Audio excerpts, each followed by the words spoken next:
So today I wanted to talk about how many of my clients end up in a similar pattern. They keep on getting in relationships where they're not really met. You might notice this in yourself.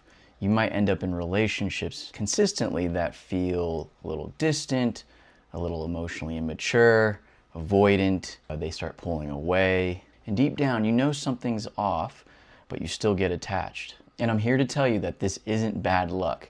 It's something that's deeply wired internally.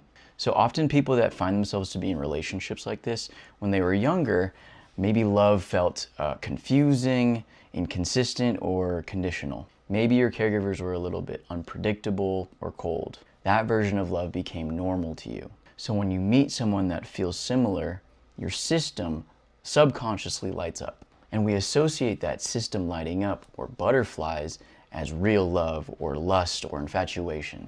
And it's not because they're good for you, it's just because it feels familiar. And familiar feels like safety, even if it hurts deep down. And when you meet someone like that, it feels normal to have to earn their love. So your system subconsciously recognizes this pattern as being normal, and having to wait, chase, overfunction, or having to explain yourself was the normal. When someone's emotionally unavailable, that pattern gets reactivated. It gives you something to work for. And that, unfortunately, feels more natural than receiving love naturally. So even though it's painful, it really fits your nervous system's blueprint. On the flip side, when someone is more consistent, kind, emotionally available, you might get suspicious, bored, or disconnected. And that's not because they're the wrong person.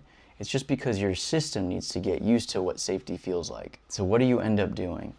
You reject it, or you pull away, or you get bored, or you feel nothing. And it doesn't mean that something's wrong with you. It just means that your system has to get used to a love that doesn't activate your survival response. So what can you do to start changing this pattern? You have to start by naming the pattern without blaming yourself. Start to pay attention to what feels normal and feels like home, and start to maybe question it a little bit. And this one is key. Practice staying in connection when it feels uncomfortable but not unsafe. And I'm not saying you need to force intimacy, but you do want to notice when your body starts to shut down, when you start to pull away, or you start to chase what's not available. Real healing starts when you stop confusing activation with attraction. So just to recap, you're not addicted to the wrong people. It's just that your system is loyal to a pattern that used to keep you safe. And the good news is that pattern can change, but it won't change by chasing the wrong people. It changes when you start responding differently to what your system is used to.